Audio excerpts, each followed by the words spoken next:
You bet your sweet Bippy I did.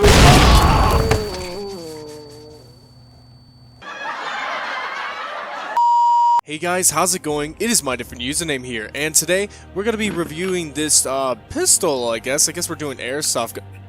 Oh wait, am I reviewing this?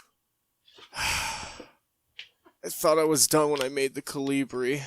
Well, I guess not. Alright, one more time. Hey guys, how's it going? It is my different username here, and today we'll be covering one of the smallest and deadliest threats to have ever been introduced into World War II. It's a firearm that has left German officers too afraid to even turn their back to anyone during the occupation of France, and has marked itself as a truly devastating psychological weapon. Here we have the FP-45 Liberator pistol made out of Lego.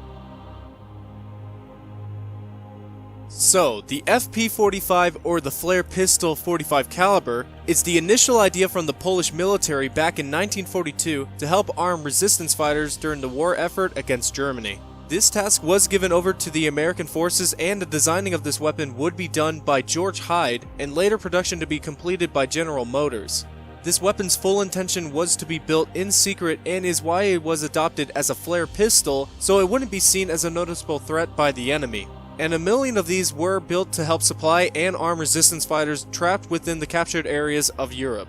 So yeah, this has to be one of the smallest pistols I have ever made, but not the smallest however, that actually belongs to a different pistol I somewhat remember. I don't know. But anyway, this weapon has always been intended to be a small weapon that anybody could actually hide on their person, and it is a single fire gun, meaning only one round can be fired until it would have to be manually reloaded by another round. And the ammo that it uses is 45 ACP, which this Lego bullet right here doesn't do honest justice representing just how big of a round this really is. Here we have a real 45 round, and there is definitely a huge difference here, but I want everyone to know that the reason to why this pistol round is so small is so that it could actually fit inside of the gun while loading it, whereas it couldn't load a round like the real 45 caliber bullet. But the gun is still within the same dimensions as the real weapon, but unfortunately Lego bricks are not as thin as stamped metal walls, so some dimensions had to be sacrificed in order for this to work properly.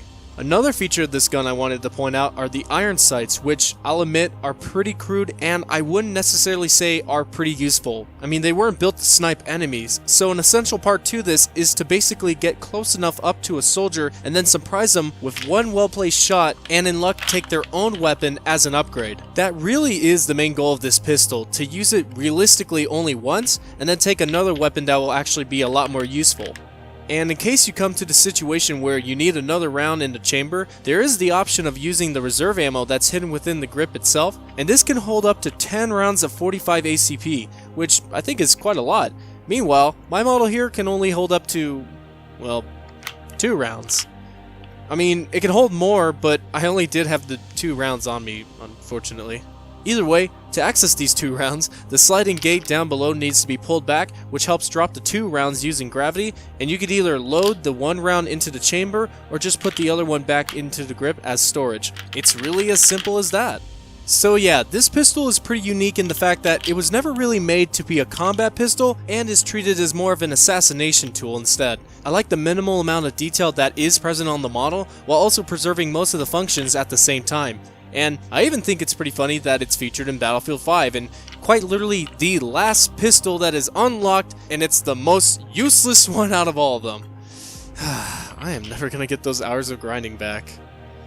Oh well, let's just shoot this thing and see how ridiculous it really is.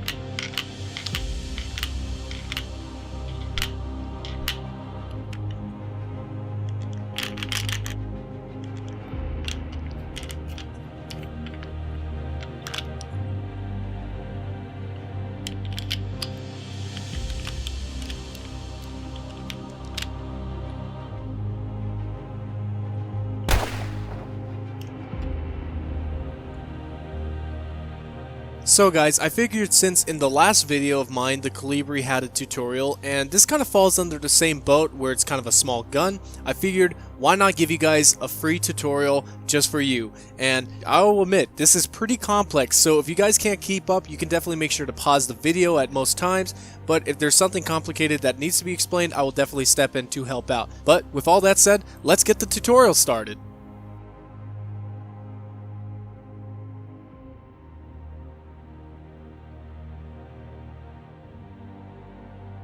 So I really wanted to address that on this part, this lightsaber piece here is actually not 4 studs in length, it is actually in 3, and they do exist, they're pretty rare, but if you do happen to have one, you can help make this pistol bullet design right here.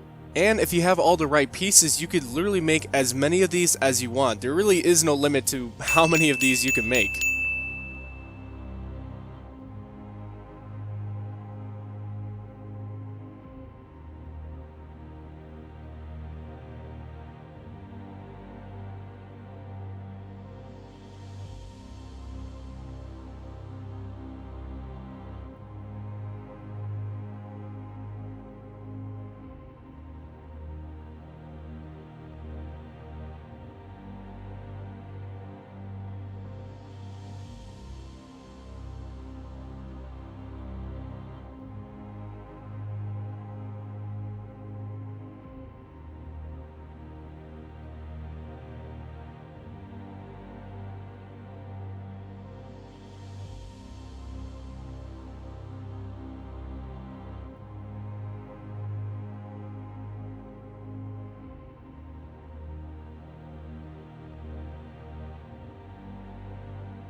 Okay, so I'm going to interject myself here just to mention to you guys that this is where it starts to get pretty complicated in the tutorial process. I mean, I think it's still pretty clear enough on what's happening. Also, I do apologize for all the camera issues. I don't know why my camera can't just hold on to one lock. It always has to readjust, and it always focuses on the pieces in the back and not literally me building in the front. So I'm sorry about that. Either way though, put together these 1x2 Technic pieces, and the only one that is different is actually this one that has a cross axle piece in the middle instead of just the circles, and you put that one in the front so you can fit in the 3 stud long axle piece, as you can see here.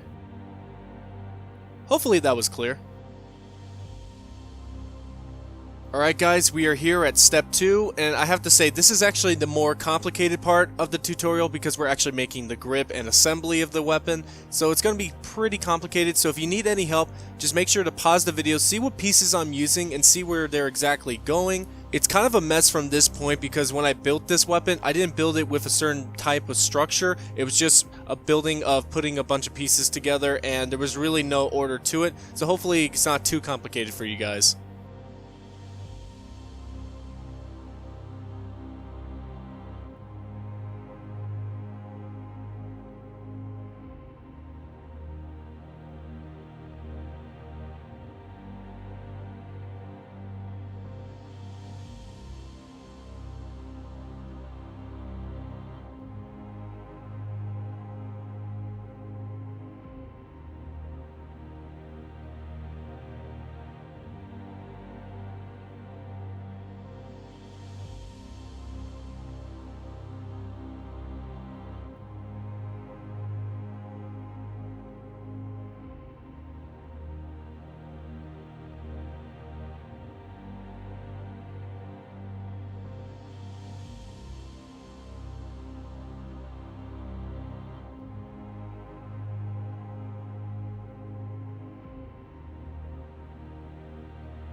Alright, so right here, to clear another confusing part, we have all the parts done. Now, the only issue is we can put everything else together except the cocking hammer. The cocking hammer actually has to be installed from the inside, so it does mean you have to take apart some of the side assembly so you can fit it into place. But once you do, everything else from that point can be simply snapped into place.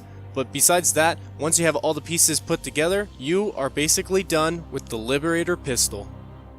So, now that you guys have built your own Liberator pistol, it'd be good to check the functions on it just to make sure that everything works. Make sure that the pen spring doesn't feel too powerful or too weak. Make sure that the loading gate and cocking hammer works, as well as being able to lift the iron sight up without breaking the entire gun. Now hold on guys, before you leave the video, I just wanted to say that this more than likely is going to be the last LEGO gun video of the year. So, with all that said, I wanted to wish everybody a very Merry Christmas or a Happy Holidays. Man, let me tell you, what a year. 2018. We got like 10 videos out? Oh, not too bad. Okay, maybe I could do a little bit better, but I don't know. I get busy. Well, I don't want to take up too much of your guys' time, so I definitely just want to make sure that you all have enjoyed, and also that you enjoy yourselves and your families for this holiday season, and I can't wait to see you all in 2019. I really hope that next year will be better than this one. I really do. Alright, well, anyway, thank you for watching.